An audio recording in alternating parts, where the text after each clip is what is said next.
കേട്ടാൽ എല്ലാവരുടെയും മനസ്സിലേക്ക് ആദ്യം മൂടി വരുന്ന ചിത്രം ആകാശം മുട്ടെ ഉയർന്നു നിൽക്കുന്ന ബുർജ് ഖലീഫ എന്ന മഹാസൗധമാണ്. ലോകത്തിലെ തന്നെ ഏറ്റവും ഉയരം കൂടിയ കെട്ടിടം. ദുബായ് സന്ദർശിക്കുന്നവർ മറ്റെവിടെ പോയില്ലെങ്കിലും ബുർജ് ഖലീഫ അടുത്തു നിന്നൊന്ന് കാണാൻ ശ്രമിക്കും. ബുർജ് ഖലീഫയിൽ സിനിമാ ട്രെയിലറുകളും സൂപ്പർ താരങ്ങളുടെയും പോപ്പ് സ്റ്റാറുകളുടെയും ജന്മദിനത്തിൽ അവർക്കുള്ള ആശംസകളുമെല്ലാം പ്രദർശിപ്പിക്കാറുണ്ട്. 828 മീറ്റർ ഉയരത്തിൽ ഉയർന്നു നിൽക്കുന്ന കെട്ടിടത്തിൽ 163 നിലകളുണ്ട്. 2004 ആരംഭിച്ച ബുർജ് ഖലീഫയുടെ നിർമ്മാണം പൂർത്തിയായത് 2010 ബുർജ് ഖലീഫയിൽ ഇന്ത്യയിലെ ഒരു സൂപ്പർ താരത്തിന് മാത്രമാണ് സ്വന്തമായി ഫ്ലാറ്റ് ഉള്ളത്. അത് മറ്റാർക്കുമല്ല, മലയാളത്തിന്റെ സ്വന്തം മോഹൻലാലിനാണ്. ഈ വലിയ കെട്ടിടത്തിൽ മോഹൻലാലിന് പുറമെ നിരവധി സെലിബ്രിറ്റികളും വ്യവസായികളും ഫ്ളാറ്റുകൾ വാങ്ങിയിട്ടുണ്ട്. റിപ്പോർട്ടുകൾ ശരിയാണെങ്കിൽ ബുർജ് ഖലീഫയുടെ 29ാം നിലയിലാണ് മോഹൻലാലിന്റെ 1 ബെഡ്റൂം അപ്പാർട്ട്മെന്റ് സ്ഥിതി ചെയ്യുന്നത്.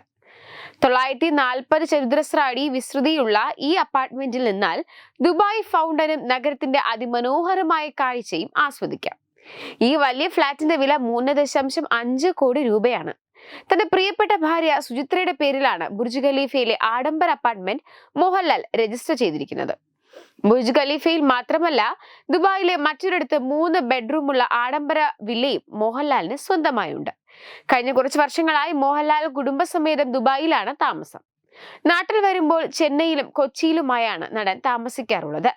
UAEയുടെ ദീർഘകാല താമസ വിസയായ ഗോൾഡൻ വിസയും മോഹൻലാലിനുണ്ട്.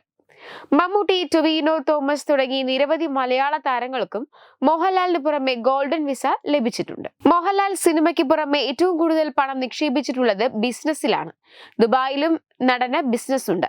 നയൻതാര, മഹേഷ് ബാബു, അല്ലു അർജുൻ തുടങ്ങിയ താരങ്ങൾക്കും ദുബായിൽ സ്വത്തുക്കളുണ്ടെന്ന് പറയപ്പെടുന്നു. എന്നാൽ ഔദ്യോഗിക സ്ഥിരീകരണങ്ങളൊന്നും വന്നിട്ടില്ല. മോഹൻലാലിന്റെ സൗഹൃദങ്ങൾ ഏറെ ദുബായിലാണ്. ദുബായിലും ചെന്നൈയിലും കൊച്ചിയിലും മാത്രമല്ല, തിരുവനന്തപുരത്തും വീടും സ്വത്തുകളും നടന്റെ പേരിലുണ്ട്. കോടികൾ വിലയുള്ള ആഡംബര വാഹനങ്ങളും മോഹൻലാലിന്റെ ഗാരേജിലുണ്ട്.